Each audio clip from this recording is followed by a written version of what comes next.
இனிமே இந்த உலகத்தை ஆள போறது யாரு?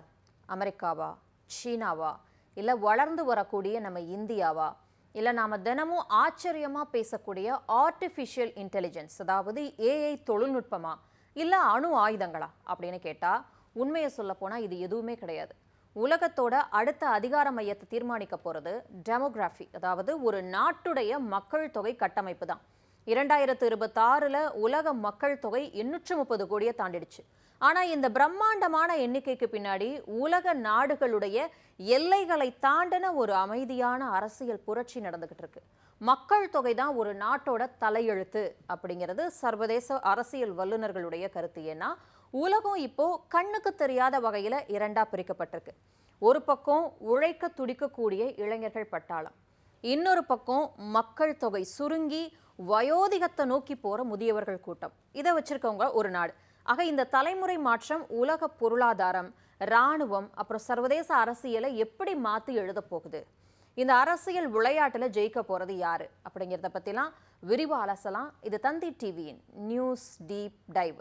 வழங்குவது நான் வினோதினி முத்துராமலிங்கம்.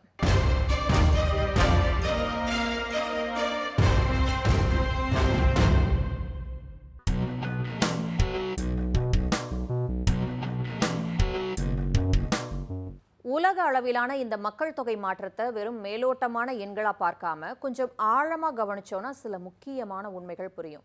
1960களுடைய பாதியில உலக மக்கள் தொகையுடைய வளர்ச்சி விகிதம் அதோட உச்சகட்டமா வருஷத்துக்கு 2% இருந்துச்சு.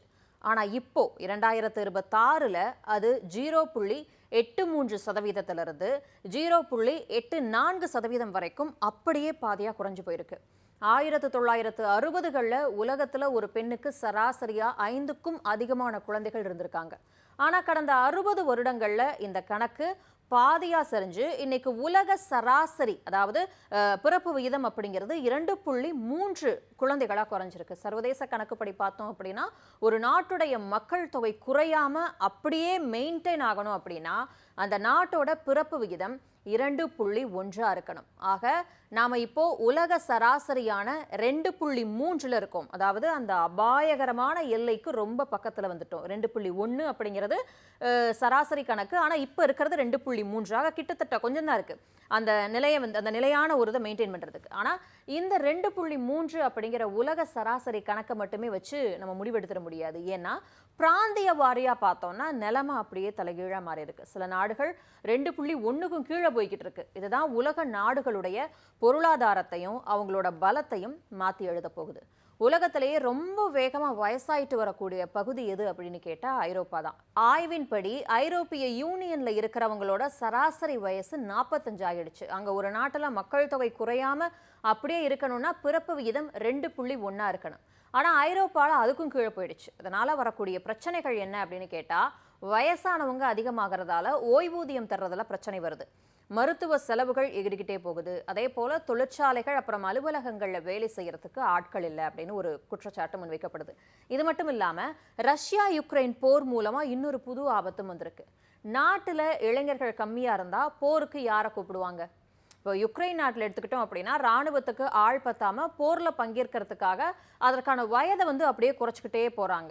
இத்தனை முன்னாடிலாம் ஒரு குறிப்பிட்ட வயசு இருந்திருக்கும். இப்போ ஆள் இல்லை அப்படிங்கிறப்ப அதுக்கும் கம்மியான வயசு இருந்தாலும் நீங்க ராணுவத்துல சேர்ந்து போர்ல பங்கேற்கலாம் அப்படிங்கிற மாதிரி முடிவெடுத்திருக்காங்க. ரஷ்யாவும் புதுசா சலுகைகள்லாம் கொடுத்தும் ஏன் சிறையில் இருக்கக்கூடிய கைதிகளை வச்சுதான் ராணுவத்தை இயக்க வேண்டிய நிலைமையில இருக்கு. சிறை கைதிகளும் போர்ல பங்கேற்கிறாங்க. 2022ஆம் ஆண்டு பாதியில யுக்ரைன் போர்ல ரஷ்ய ராணுவத்துக்கு கடுமையான ஆள் பற்றாக்குறை ஏற்பட்டுச்சு. அப்பதான் வாக்னர் குரூப் அப்படிங்கிற தனியார் ராணுவ அமைப்புடைய தலைவர் ஒரு பிளான் போட்டார். என்ன அப்படின்னா, ரஷ்யாவில் இருக்கக்கூடிய மிக கடுமையான சிறைகளுக்கு அவரே நேர்ல போய் கைதிகள் கிட்ட ஒரு டீல் பேசுறாரு.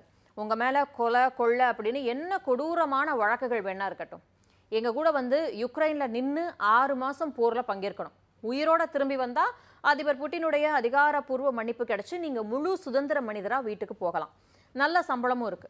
ஒருவேளை போர்க்களத்திலிருந்து தப்பிச்சு ஓட பார்த்தாலோ இல்லை எதிரிகிட்ட போய் சரணடைய நினைச்சாலோ ஸ்பாட்லேயே மரண தண்டனை நிறைவேற்றப்படும் அப்படின்னு ஒரு ஒப்பந்தம். பட் இந்த டீல் பல கைதிகளுக்கு ரொம்ப பிடிச்சிருந்துச்சு. சிறையில பல வருடங்கள் கடந்து தவிக்கிறதை விட 6 மாதங்கள் போருக்கு போய் உயிரோட திரும்பி வந்தா விடுதலை அப்படிங்கிறது அவங்களுக்கு நல்ல டீலா தெரிஞ்சது. இதனால பல்லாயிரக்கணக்கான கைதிகள் இதுல சேர்ந்தாங்க. இவங்களுக்கு பெரிய லெவல்ல நவீன ஆயுதங்களோ இல்ல முறையான ராணுவ பயிற்சியோ கொடுக்கப்படல. ஹியூமன் வேவ் டாக்டிக்ஸ் அப்படின்னு ஒன்று இருக்கு. இதை கேட்கவே பயமா இருக்கு. இதை உண்மையாவே ரஷ்யா இந்த போர்ல பண்ணுச்சா அப்படிங்கிறது அதிகாரப்பூர்வமா தெரியல. ஆனா வெளிநாட்டு ஊடகங்கள் வெளியிட்ட செய்திகள் படி பார்த்தா யுக்ரைன் ராணுவம் எங்க பதுங்கி இருக்கு, அவங்க கிட்ட எவ்வளவு வெடிபொருட்கள் இருக்கு அப்படின்னு கண்டுபிடிக்கிறதுக்காக இந்த கைதிகளை ஒரே குரூப்பா யுக்ரைன் எல்லையை நோக்கி ஓட விடுவாங்களாம். யுக்ரைன் ராணுவம் இந்த கைதிகளை குறிவச்சு தாக்குதல் நடத்துவாங்களா, அப்ப யுக்ரைன் ராணுவத்துக்கும் வெடிபொருள் இழப்பு ஏற்படும். பிளஸ் அவங்களும் டயர்ட் ஆகிடுவாங்க அந்த யுக்ரைன் வீரர்கள். அதோட எங்கெங்க இருந்து யுக்ரைன் ராணுவம் தாக்குதல் நடத்துது அப்படின்னு ரஷ்யாவால ரொம்ப எளிதா கண்டுபிடிக்க முடியும். ஆக இந்த யுக்தியை ரஷ்யா பயன்படுத்துச்சான். இந்த கைதிகள் போய் முடிச்ச உடனே பின்னாடி இருக்கிற ரஷ்யாவோட அந்த மெயினான ராணுவம் வந்து யுக்ரைன் ராணுவத்து மேல அட்டாக் பண்ணுவாங்க. இதனால குறிப்பா பக்மூத் அப்படிங்கிற நகரத்தை கைப்பற்றக்கூடிய அந்த ஒரு சண்டையில ஆயிரக்கணக்கான கைதிகள் கொத்து கொத்தா செத்து மடிஞ்சாங்க அப்படின்னு சொல்லப்படுது. வாக்னர் குரூப்ல சேர்ந்த கைதிகள்ல சுமார் 20,000 கைதிகள் அங்க மட்டுமே இறந்ததா தகவல் வெளியாச்சு. 2023 பாதையில வாக்னர் குரூப்போட தலைவர் பிரிகோசின் ரஷ்ய அரசுக்கு எதிராக செயல்பட்டாரு அப்படின்னு சொல்லி ஒரு குற்றச்சாட்டு முன்வைக்கப்பட்டது. அதுக்கப்புறம் பார்த்தா ஒரு விமான விபத்துல அவர் இறந்து போறாரு. அவர் இறந்த உடனேயே அந்த கைதிகள் அந்த ஆட்கள் சேர்ப்பாங்கல்ல அந்த ராணுவத்துக்கு கைதிகள்ல இருந்து, அந்த வேலையை ரஷ்ய பாதுகாப்பு அமைச்சகம் நேரடியாக கையில் எடுத்துக்கிச்சு. அவங்க ஸ்டார்ம் இசட் மற்றும் ஸ்டார்ம் வி அப்படிங்கிற சிறப்பு பிரிவுகளை உருவாக்குனாங்க. ஆனா இப்போ விதிமுறைகளை வந்து அதுல ரொம்ப கடினமாக்கிட்டாங்க. முன்னாடி மாதிரி 6 மாதங்கள் வேலை பார்த்தா முழு விடுதலை கிடைக்காது. இப்போ போற கைதிகள் இந்த போர் முடிகிற வரைக்கும் கட்டாயம் ராணுவத்தில் இருக்கணும். அவங்களுக்கு முழு அதிகாரப்பூர்வ மன்னிப்புக்கு பதிலாக நிபந்தனை ஜாமீன் மாதிரி தான் தர்றாங்க. இது பல்வேறு பாதுகாப்பு ஒரு ஏற்பாடுகளுக்காக. ஆக மக்கள் தொகை பிரச்சனையால குற்றவாளிகளெல்லாம் போருக்கு பயன்படுத்த வேண்டிய கட்டாயம் ரஷ்யாவுக்கு ஏற்பட்டுச்சு. இப்போ அப்படியே ஆசியாவை எடுத்துக்கிட்டோம் அப்படின்னா, இப்போ உலகத்திலேயே அதிக மக்கள் தொகை இருக்கிற நாடு நம்ம இந்தியா தான். சுமார் 146 கோடி மக்கள். இந்தியாவுடைய ஆகச்சிறந்த பிளஸ் பாயிண்டே இங்க இருக்கக்கூடிய இளைஞர்கள் தான். நம்ம நாட்டோட சராசரி வயசு வெறும் 29 தான். அதனால தான் உலகத்திலேயே ரொம்ப வேகமா வளரக்கூடிய பொருளாதார நாடா இந்தியா இருக்கும் அப்படின்னு சர்வதேச நிதியம் கூட சொல்லுது.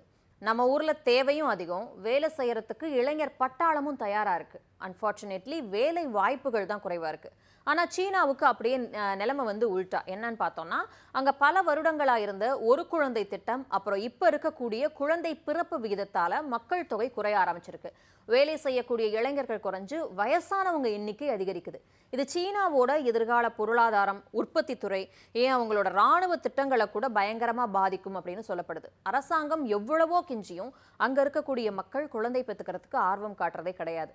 ஜப்பான் மற்றும் தென்கொரியாவும் இதே நிலைமையில தான் கஷ்டப்படுறாங்க. அதுலயும் தென்கொரியால உலகத்திலேயே ரொம்ப ரொம்ப குறைவான பிறப்பு விகிதம் பதிவாயிருக்கு. உலகத்திலேயே ரொம்ப வேகமா வளரக்கூடிய பகுதி எது அப்படின்னு கேட்டா ஆப்பிரிக்கா தான். 2050க்குள்ள அங்க இருக்கக்கூடிய மக்கள் தொகை இப்ப இருக்கிறத விட 2 மடங்கு ஆக போகுது அப்படின்னு சொல்றாங்க. சப் சஹாரன் ஆப்பிரிக்கா பகுதியில் இருக்கிறவங்களுடைய சராசரி வயசு வெறும் 19க்கு கீழே தான் இருக்கு. அதாவது 18.5 19 வரைக்கும். ஒரு பக்கம் ஐரோப்பாவும் கிழக்கு ஆசியாவும் வயசாகி தத்தளிக்கிற சமயத்துல ஆப்பிரிக்கா இளைஞர்கள் கூட்டத்தால நிரம்பி வழியுது. இந்த மாற்றத்தால உலகத்துல வேலைக்காக ஒரு நாட்டில இருந்து இன்னொரு நாட்டுக்கு போறவங்களுடைய எண்ணிக்கை மாறப்போகுது. வயசான நாடுகள் எல்லாம் தங்களுடைய பொருளாதாரத்தை காப்பாத்திக்க மற்ற நாட்டு இளைஞர்களை தான் நம்பி இருக்கணும். ஆப்பிரிக்க கண்டத்தை நம்ம வரைபடத்துல பார்த்தோம் அப்படின்னா, அதோட வடக்கு பகுதியில பிரம்மாண்டமான சகாரா பாலைவனம் இருக்கும். இந்த சகாரா பாலைவனத்துக்கு கீழே இருக்கக்கூடிய ஒட்டுமொத்த ஆப்பிரிக்க பகுதியை தான் சப் சஹாரன் ஆப்பிரிக்கா அப்படின்னு சொல்லுவாங்க. இதுல நைஜீரியா, கென்யா, தென்னாப்பிரிக்கா, காங்கோ, கானா, எத்தியோப்பியா உள்ளிட்ட 48 நாடுகள் இதில் அடங்கும். 2050க்குள்ள உலகத்துல பிறக்க போற 4 குழந்தைகள்ல ஒரு குழந்தை ஆப்பிரிக்க குழந்தையா இருக்கும் அப்படின்னு கணிச்சிருக்காங்க. அதே மாதிரி 2050ல உலக மக்கள் தொகையில ஏற்பட போற வளர்ச்சியில 52% பங்களிப்பு இந்த ஒரு பகுதியிலிருந்து மட்டும்தான் வரப்போகுதுன்னு சொல்லப்படுது. அடுத்த கொஞ்ச வருடங்கள்ல உலகத்திலேயே வேலை செய்ய கூடிய தகுதியுள்ள மனித வளம் அதிகமா இருக்கக்கூடிய ஒரே இடம் எது அப்படின்னா இதுவா தான் மாறப்போகுது. உலகத்துல இருக்கக்கூடிய பெரிய பெரிய கம்பெனிகளுக்கு இனிமேல் தங்களோட பொருட்களை விற்க போற மாபெரும் சந்தை எது அப்படின்னு கேட்டா அதுவும் இதுதான். ஏன்னா இங்கதான் நுகர்வோர்கள், கன்சியூமர்ஸ் கோடிக்கணக்கில் உருவாகிட்டு இருக்காங்க. இப்போதைக்கு உலகத்தோட உற்பத்தி மையமா சீனா இருக்கு. ஆனா சீனாவுல இளைஞர்கள் குறைஞ்சு சம்பளமும் அதிகமாயிட்டு வரதால அடுத்த ஒரு 15-20 வருடங்கள்ல உலகத்துக்கான மேனுஃபேக்சரிங் யூனிட்கள் எல்லாம் இப்ப சப் சஹாரன் ஆப்பிரிக்காவுக்கு மாற அதிகம் வாய்ப்பு இருக்கு. இந்த மக்கள் தொகை வளர்ச்சி அவங்களுக்கு கிடைச்ச ஒரு வரம். ஆனா அதை சரியா பயன்படுத்தல அப்படின்னா அதுவே சாபமாவும் மாறிடும். ஏன்னா இப்போதைக்கு அங்க இருக்கக்கூடிய லட்சக்கணக்கான இளைஞர்களுக்கு போதுமான வேலைகள் கிடையாது. பல நாடுகள்ல இன்னும் தரமான கல்வியும் நவீன தொழில்நுட்ப அறிவும் போய் சேரல. சில நாடுகள்ல அடிக்கடி நடக்கக்கூடிய உள்நாட்டு போர்கள், அப்புறம் அரசியல் குழப்பங்கள் பொருளாதாரத்தை பாதிக்குது. இந்த சப் சஹாரன் ஆப்பிரிக்கா அப்படிங்கிறது இப்போ ஒரு தங்க சுரங்கம் மாதிரி அப்படின்னே சொல்லலாம். அதை சரியா பட்டை தீட்டி பயன்படுத்தினா 21ஆம் நூற்றாண்டோட பிற்பகுதியை ஆளப்போற வல்லரசுகளா இந்த சப் சஹாரன் பகுதியில் இருக்கக்கூடிய ஆப்பிரிக்க நாடுகள் மாறும். நாம எதிர்கொள்ளக்கூடிய சவால்கள் தான் அவங்களும் எதிர்கொள்றாங்க. நம்மளை பார்த்து, அதாவது நாம என்னென்ன பிரச்சனைகளை எதிர்கொள்றோம், அதை எப்படி சமாளிக்கிறோம், என்னென்ன வாய்ப்புகள் எல்லாம் தவற விடுறோம், எதனால தவற விடுறோம் அப்படின்னு உன்னிப்பா கவனிச்சாங்கன்னா அவங்களுடைய டேர்ன் வர்றப்ப வெற்றி அவங்க பக்கம்தான் இருக்கும். ஆக இனிமேல் உலகத்தை ஆள போறது வெறும் அணு ஆயுதங்களோ இல்ல பணபலமோ மட்டும் கிடையாது, மக்கள் தொகையும் தான். உலகத்திலேயே இளைஞர்கள் எந்த நாடுகள் அதிகம் இருக்காங்க அப்படின்னா இந்தியா, ஆப்பிரிக்கா. வயதானவர்கள் அதிகம் இருக்கக்கூடிய நாடுகள் எது அப்படின்னு கேட்டா சீனா, ரஷ்யா, ஜப்பான், ஐரோப்பிய நாடுகள். தொழிற்சாலைகள் துவங்கி போர்க்களம் வரைக்கும் இனிமே எந்த நாடு முன்னணியில இருக்கும் அப்படிங்கிறத இந்த மக்கள் தொகை அம்சம் தான் தீர்மானிக்க போகுது.